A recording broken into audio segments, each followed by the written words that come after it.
তো আজকে আরও দুটো নতুন ছবি নিয়ে কথা বলবো। এক কাদের কুলের বউ, দুই হচ্ছে বাৎসরিক। তো প্রথমে কথা বলবো কাদের কুলের বউ। এই বছর এসবিএফ গল্পের পার্বণে ঘোষণা হয়েছিল এই ছবির কাদের কুলের বউ।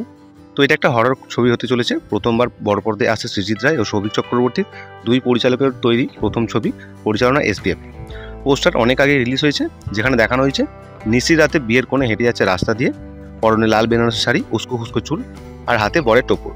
ছমছমে এই পোস্টার যদিও স্পষ্ট বোঝা যাচ্ছে না পোস্টারে কে রয়েছে, তবে খবর অনুযায়ী এই চরিত্রে দেখা যাবে অভিনেত্রী কৌশানী মুখোপাধ্যায়কে। একজন কমার্শিয়াল ছবির নায়িকা এই প্রথমবার কিন্তু ভৌতিক ঘটনার ছবিতে অভিনয় করতে দেখা যাবে তাকে।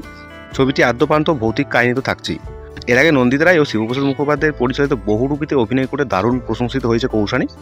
এখন সৃজিত মুখোপাধ্যায়ের ছবি কিল বিল সোসাইটিতেও তাকে দেখা গেছে।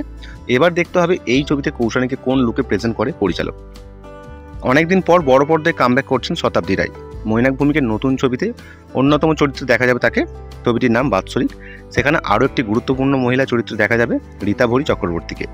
বাংলা নববর্ষের প্রথম দিনই এই সিনেমার পোস্টার রিলিজ করেছে একটা টেবিলের উপর ফটো ফ্রেম, যেটা আবার ফাটা, অথচ ফ্রেমের মধ্যে কোনো ছবি নেই। তাতে রজনীগন্ধার মালা ঝরানো, মৃত ব্যক্তির ছবিতে যেমন থাকে তার আশেপাশে বই, ধূপদানি, খাতা, কলম, এমনকি টেবিলের উপর রক্তর দাগ। এই ছবিটিতে নাকি প্ল্যানচেট, ভূতে ভর করা এমন একটা বিষয় থাকবে। খানিকটা মজাও আছে, আবার চুলোচুলিও আছে। এই ছবিতে তারা থাকবেন বৌদি ও ননদের ভূমিকায়। আগামী 6ই জুন বড় পর্দায় মুক্তি পাচ্ছে বাৎসরিক।